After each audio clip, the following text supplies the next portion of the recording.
प्रत्येक क्रियार एक समान और विपरीत प्रतिक्रिया थाए। श्रोता भौणी, कालीर आलोच्य विषय थिला स्नेहसार, जार अवशिष्टांश आमे आज आलोचना करिबा। तेबे स्नेहसार खाद्य खाइले कौन हुए, एही स्नेहसार आम शरीर भितर हजम हुए किपरि एवं विभिन्न खाद्य रे एहार परिमाण केते और जणे महिला पई एहार आवश्यकता केते, ताहा ही आजिर आलोचनार विषय वस्तु। एथिरे आमे विभिन्न वर्गर महिला मानकर कथा नैचु एवं सेई कथा उपरे किछि मत दियंती आमर विशेषज्ञ श्याम सुंदर साहू। सर नमस्कार। नमस्कार सर, स्वागत करुछि आपनको आम जानिले जिनिबा कार्यक्रम को। सर, आमे गतकाली स्नेहसार विषय आलोचना करथिले। आपण कहिथिले जे स्नेहसार जातीय खाद्य पुष्टिसार जातीय खाद्य ठारू बहुत समय लागे हजम होवा पई, ताले एई खाद्य किपरि भाबरे हजम हुए? पाकस्थली रे थिबा लाइपेज नामक एंजाइम स्नेहसार को केतकांशरे ग्लिसेरल और फैटी एसिड रे परिणत करिथाए। तापरे अंतःनळी रे पहुंची थाए। क्षुद्रांतरे थिबा पित्त लवण बा बाइल सल्ट द्वारा स्नेहसार जातीय खाद्य क्षुद्र बुंदारे परिणत होइथाए। तापरे अग्नाशय रसरू बाहरुथिबा स्टिएप्सिन नामक एंजाइम एहाकु फैटी एसिड और ग्लिसेरल रे परिणत करिथाए। क्षुद्रांत रसरे थिबा लाइपेज मध्य केतकांशरे स्नेहसार जातीय खाद्य को हजम करिबारे सहाय्य करिथाए। स्नेहसार जातीय खाद्य हजम हेबा परे फैटी एसिड और ग्लिसेरल रे परिणत होई रक्त को परिशोधित हुए और जीवकोष मानक पाखरे पहुंची थाए। एठी गोटे कथा आपको कही रखुची, जदि गोटे लोक स्नेहसार जातीय खाद्य अधिक परिमाण रे खाउची, तेबे तार शारीरिक परिश्रम भी सही अनुଯାयी हेबा आवश्यक। ताहले किछि क्षति हबनी, ताहले तार किछि क्षति हबनी। किंतु जदि से तार शारीरिक परिश्रम को कमे दिए, ताहले एई स्नेहसार जातीय खाद्य ता देहरे शारीरिक भावे कम परिश्रम करुथिबा लोक स्नेहसार जातीय खाद्य को कम परिमाण रे खाइबा दरकार। आ जदि से अधिक परिमाण रे खाइला, ताहले ता शरीर रे सब चर्बी आकार रे संचित होइक रहिताय, जहा विभिन्न प्रकार रोगर कारण होइताय। सर, एबे हमें देखिबा हम रेडियो प्रतिनिधि आउका सहित कथा होचंती। आउ से स्नेहसार विषय रे कोन कहउचंती? डायना मदली कोन करंती आपण? मैं बीएड करची। को कॉलेज रे? Odisha institute of management and technology. केउ खाद्य गुडी को स्नेहसार जातीय खाद्य? क्षीर, अंडा, माछ, दही एगुडा को ए सब खाद्य होची स्नेहसार जातीय खाद्य। स्नेहसार जातीय खाद्य अधिक खाइले कोन हुए?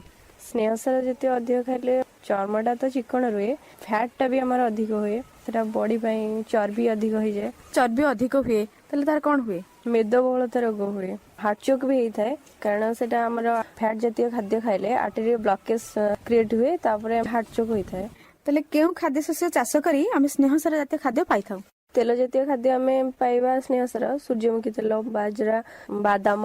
तरे गोटे मोटा लोक तेलिया खाद्य खाइबा उचित की? नहीं, उचित नुहे। काहेकि?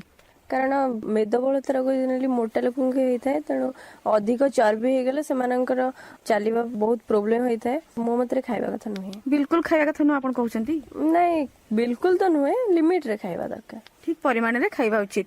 स्नेहसार जातीय खाद्य आदम न खाइबो गोटे महिलाटी, तार कोन हबो? तार महिला माने न खाइले जनरली से माने वीक हे पड़िबे। धन्यवाद मैडम। एबे तो सुनिले डायना मुदिली कोन कहिले, से कहिसंती जे स्नेहसार जातीय खाद्य अधिक खाइले गोटे महिला को मेदबहुलता रोग होइथाय, ता सहित हृदघात मध्ये होइथाय। आपण ए विषय कोन कहिबे? देखंतु, झिया जनक जो कथा कहिले जे तांका शरीर रे चर्बी बढ़ी थाए। चर्बी जहा को हमें विज्ञान भाषा रे कोलेस्टेरोल बोली कहूचे।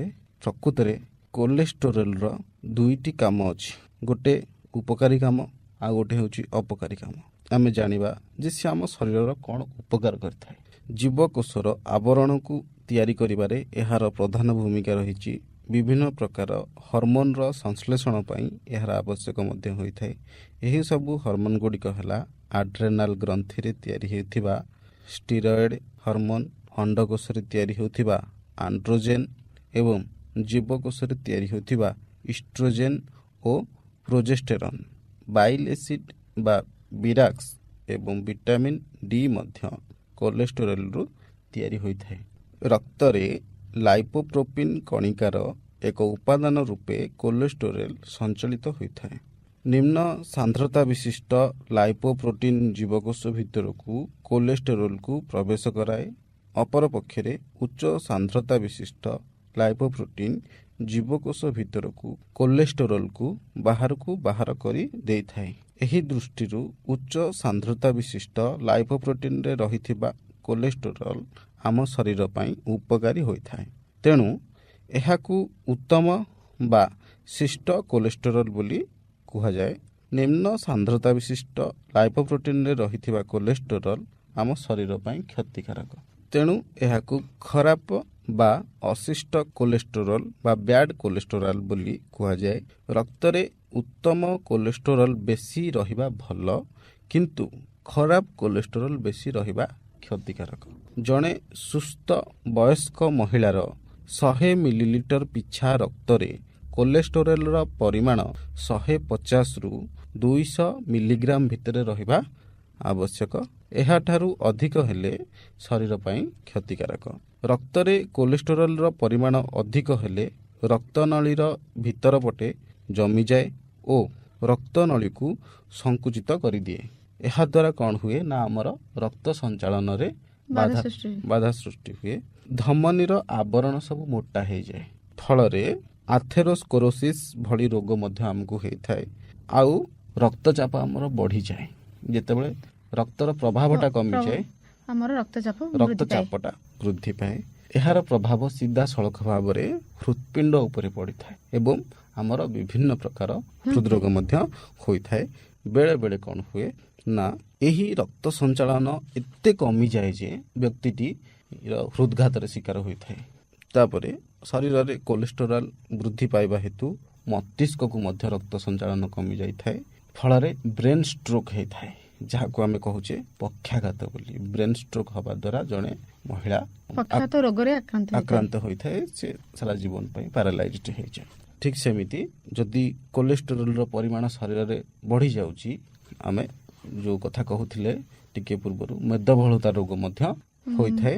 ଏହା ଫଳରେ କ'ଣ ହୁଏ ନା ମେଦବହୁଳତା ରୋଗୀଟି କୌଣସି କାମ ଠିକ୍ରେ କରିପାରେନି। ଚଲାବୁଲାଠୁ ଆରମ୍ଭ କରିବା ପର୍ଯ୍ୟନ୍ତ ଦୈନନ୍ଦିନ ଜୀବନରେ ଯେତେ ସବୁ କାମ ରହୁଛି, ଅଧିକ ମୋଟା ହେଇଗଲେ ସେସବୁ କାମକୁ ସିଏ ସହଜରେ କରିପାରେନି। ସାର୍, କ'ଣ କଲେ ଗୋଟେ ବ୍ୟକ୍ତି ବା ଜଣେ ମହିଳା ଏସବୁ ବିପଦରୁ ଦୂରରେ ରହିପାରିବ? ଦେଖନ୍ତୁ, ରକ୍ତରେ କୋଲେଷ୍ଟେରୋଲର ପରିମାଣ ବଢ଼ିଗଲେ ଖାଦ୍ୟ ପ୍ରତି ସବୁବେଳେ ଆମେ ସତର୍କତା ଅବଲମ୍ବନ କରିବା। ଖାଦ୍ୟ ଯେତିକି ପରିମାଣରେ ଆବଶ୍ୟକ ସେତିକି ଖାଇବା ଦରକାର। ଆପଣ ଗାଁ ଗହଳିର ଲୋକମାନଙ୍କୁ ଦେଖୁଥିବେ, ଖାଲି ଗାଁ ଗହଳିରେ ନୁହଁ, ସହରରେ ବି ଏମିତି ହେଉଛି। ବର୍ତ୍ତମାନ ଜେନେରେସନର ଲୋକମାନେ କ'ଣ ହେଉଛନ୍ତି ନା ଯେତେ ସବୁ ଫାଷ୍ଟ ଫୁଡ୍ ଅଛି, ସମସ୍ତେ ଏଇ ଫାଷ୍ଟ ଫୁଡ୍ ଆଡ଼କୁ ଆକର୍ଷିତ ହେଉଛନ୍ତି।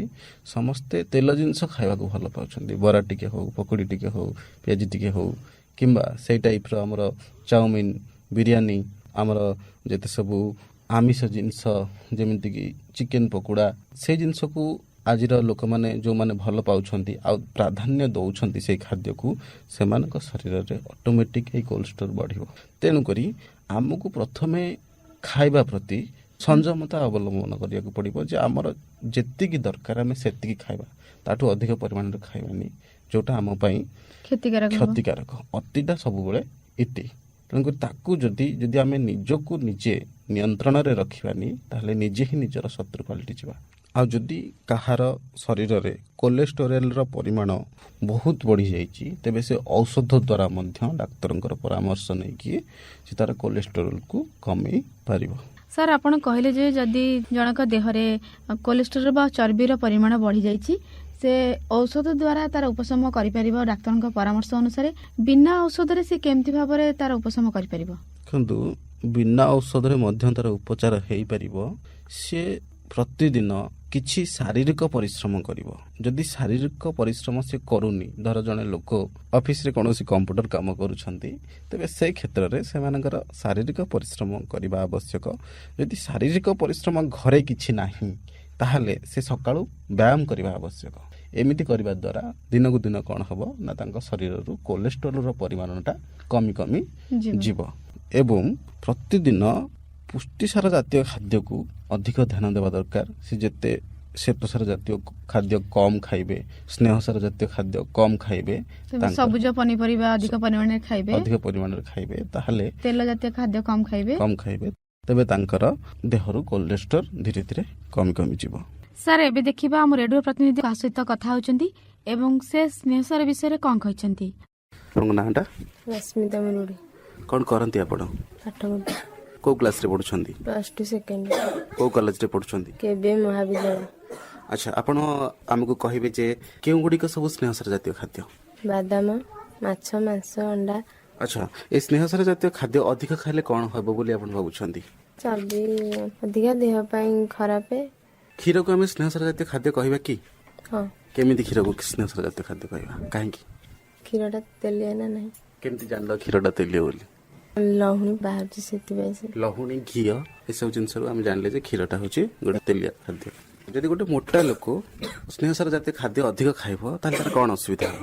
ଦେହ ପାଇଁ ଖରାପ, ତେଲିଆ ଜିନିଷ ଖାଇଲେ। ସ୍ନେହସାର ଜାତୀୟ ଖାଦ୍ୟକୁ ଅଧିକ ଖାଇଲେ କ'ଣ ଅସୁବିଧା ହୁଏ? ଦେହ ଚର୍ବି ବଢିଯାଏ, ବିଭିନ୍ନ ପ୍ରକାର ରୋଗ ହୁଏ, ଦେହ ପାଇଁ ଖରାପ। ଧନ୍ୟବାଦ ମ୍ୟାଡ଼ାମ। ରଶ୍ମିତା ମ୍ୟାଡାମ କହିଛନ୍ତି ଯେ ମାଛ, ମାଂସ, ଅଣ୍ଡା ଏବଂ କ୍ଷୀରରୁ ଆମେ ସ୍ନେହସାର ପାଇଥାଉ। ସେହିଭଳି ଆଉ କେଉଁ ଖାଦ୍ୟଦ୍ରବ୍ୟରୁ ଆମେ ସ୍ନେହସାର ପାଇଥାଉ? ଯେପରି ଭାବେ ଆମେ ପୁଷ୍ଟିସାର ଜାତୀୟ ଖାଦ୍ୟ ପ୍ରାଣୀମାନଙ୍କ ଠାରୁ ଓ ଉଦ୍ଭିଦମାନଙ୍କ ଠାରୁ ପାଉଥିଲେ, ଠିକ୍ ସେମିତି ସ୍ନେହସାର ଜାତୀୟ ଖାଦ୍ୟ ମଧ୍ୟ ଆମେ ପ୍ରାଣୀମାନଙ୍କ ଠାରୁ ପାଇଥାଉ। ସେହି ସ୍ନେହସାର ଜାତୀୟ ଖାଦ୍ୟକୁ ଆମେ ପ୍ରାଣୀଜ ସ୍ନେହସାର ବୋଲି କହିଥାଉ। ସେଗୁଡ଼ିକ ହେଲା ଯେଉଁଗୁଡ଼ାକ ଏବେ ରଶ୍ମିତା ମ୍ୟାଡ଼ାମ କହିଲେ, ମାଛ, ମାଂସ, କଲିଜା, ଅଣ୍ଡା କେଶର, କ୍ଷୀର, ଦହି, ଲହୁଣୀ, ଘିଅ, ଏହିସବୁ ହେଉଛି ପ୍ରାଣୀଜ ସ୍ନେହସାର ଜାତୀୟ ଖାଦ୍ୟ। ଆଉ ଗୋଟିଏ ହେଉଛି ଉଦ୍ଭିଦ ସ୍ନେହସାର ଜାତୀୟ ଖାଦ୍ୟ। କେତେକ ଉଦ୍ଭିଦ ମାନଙ୍କର ମଞ୍ଜିରେ ସ୍ନେହସାର ଠୁଳ ହୋଇକି ରହିଥାଏ। ସେହି ମଞ୍ଜିକୁ ପେଷିଲେ ସେଥିରୁ ତେଲ ବାହାରେ। ଯେମିତିକି ବାଦାମ ମଞ୍ଜିକୁ ପେଷିଲେ ବାଦାମ ତେଲ ବାହାରୁଛି, ରାଶି ମଞ୍ଜିକୁ ପେଷିଲେ ରାଶି ତେଲ ବାହାରୁଛି, ସୋରିଷକୁ ପେଷିଲେ ସୋରିଷ ତେଲ ବାହାରୁଛି। ସେହି ସବୁ ଗୁଡ଼ିକ ହେଉଛି ଉଦ୍ଭିଜ ସ୍ନେହସାର। ସୋରିଷ ତେଲ, ବାଦାମ ତେଲ, ପାମୋଲିନ୍ ତେଲ, ସୂର୍ଯ୍ୟମୁଖୀ ତେଲ, କୁସୁମୀ ବା କରଡ଼ି ତେଲ, ସୋୟାବିନ୍ ତେଲ, ନଡ଼ିଆ ତେଲ, ରାଶି ତେଲ ଇତ୍ୟାଦି ହେଉଛି ସ୍ନେହସାର ଜାତୀୟ ଖାଦ୍ୟ। ଆଉ ଗୋଟେ ଆପଣ ନାଁ ଶୁଣିଥିବେ ଅଲିଭ ତେଲ, ତାକୁ ମଧ୍ୟ ଆମେ ସ୍ନେହସାର ଜାତୀୟ ଖାଦ୍ୟ ବୋଲି କହିପାରିବା। କାଜୁ, ନଡ଼ିଆ ଏ ଦୁଇଟି ମଧ୍ୟ ସ୍ନେହସାର ଜାତୀୟ ଖାଦ୍ୟ। କିନ୍ତୁ ଚାଉଳ, ଗହମ, ମକା, ଯଅ, ବାଜରାରେ ବହୁତ କମ୍ ପରିମାଣରେ ସ୍ନେହସାର ଥାଏ। ସେଗୁଡ଼ାକୁ ଆମେ ହିସାବକୁ ନେଉନା, ସେଇଥିପାଇଁ ସେଗୁଡ଼ାକୁ କୁହାଯାଏ ଯେ ଅଦୃଶ୍ୟ ସ୍ନେହସାର ଖାଦ୍ୟ। ସାର୍, ଆମେ ପୂର୍ବ ଅଧ୍ୟାୟରେ ଆଲୋଚନା କରିଥିଲେ ଯେ କେଉଁ କେଉଁ ଖାଦ୍ୟରେ ପୁଷ୍ଟିସାରର ପରିମାଣ କେତେ ଅଛି। ସେହିଭଳି ଆଜି ଆପଣ କୁହନ୍ତୁ ଯେ କେଉଁ ଖାଦ୍ୟଦ୍ରବ୍ୟରେ ସ୍ନେହସାର କେତେ ପରିମାଣରେ ରହିଛି। 100 ଗ୍ରାମ ସୋରିଷ ତେଲରୁ ଆମେ 100 ଗ୍ରାମ ସ୍ନେହସାର ପାଇଥାଉ ଏବଂ 900 କିଲୋ କ୍ୟାଲୋରି ଶକ୍ତି ପାଇଥାଉ। 100 ଗ୍ରାମ ଘିଅରୁ ଆମେ 100 ଗ୍ରାମ ସ୍ନେହସାର ପାଇଥାଉ ଏବଂ 900 କିଲୋ କ୍ୟାଲୋରି ଶକ୍ତି ପାଇଥାଉ। 100 ଗ୍ରାମ ଲହୁଣୀରୁ ଆମେ 80 ଗ୍ରାମ ସ୍ନେହସାର ପାଇଥାଉ ଓ 730 କିଲୋ କ୍ୟାଲୋରି ଶକ୍ତି ପାଇଥାଉ। ଠିକ୍ ସେମିତି 100 ଗ୍ରାମ ଛେନାରୁ ଆମେ 25.1 ଗ୍ରାମ ସ୍ନେହସାର ପାଇଥାଉ ଓ 348 କିଲୋ କ୍ୟାଲୋରି ଶକ୍ତି ପାଇଥାଉ। 100 ଗ୍ରାମ ଚିନାବାଦାମରୁ ଆମେ 40.1 ଗ୍ରାମ ସ୍ନେହସାର ପାଉଥିବା ବେଳେ 567 କିଲୋ କ୍ୟାଲୋରି ଶକ୍ତି ପାଇଥାଉ। 100 ଗ୍ରାମ ଶୁଖିଲା ନଡ଼ିଆରୁ ଆମେ 62.3 ଗ୍ରାମ ସ୍ନେହସାର ପାଇଥାଉ ଏବଂ 662 କିଲୋ କ୍ୟାଲୋରି ଶକ୍ତି ପାଇଥାଉ। 100 ଗ୍ରାମ କାଜୁରୁ ଆମେ 46.9 ଗ୍ରାମ ସ୍ନେହସାର ପାଇଥାଉ ଓ 596 କିଲୋ କ୍ୟାଲୋରି ଶକ୍ତି ପାଇଥାଉ। 100 ଗ୍ରାମ ସୋୟାବିନ୍ରୁ ଆମେ 19.5 ଗ୍ରାମ ସ୍ନେହସାର ପାଇଥାଉ ଓ 432 କିଲୋ କ୍ୟାଲୋରି ଶକ୍ତି ପାଇଥାଉ।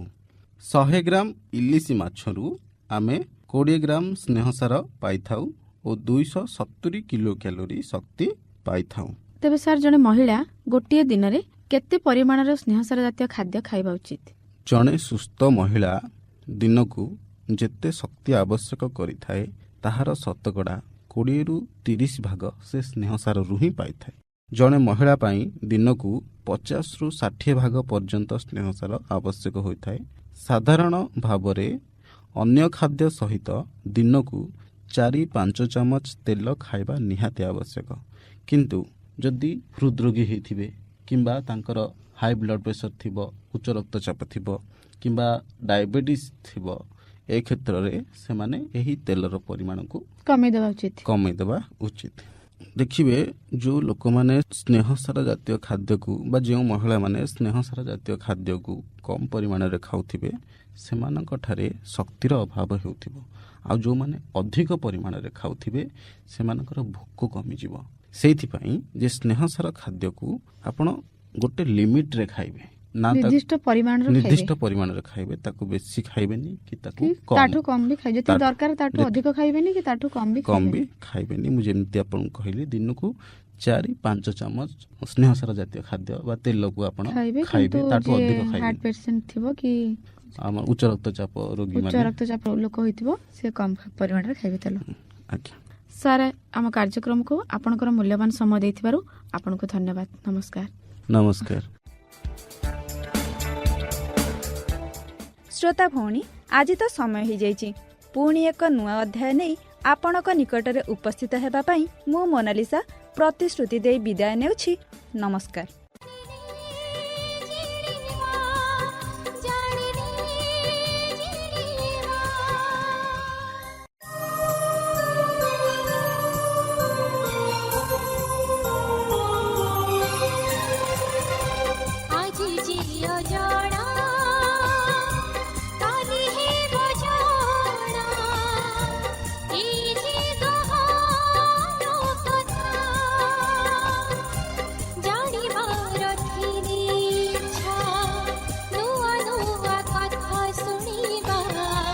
ସବୁ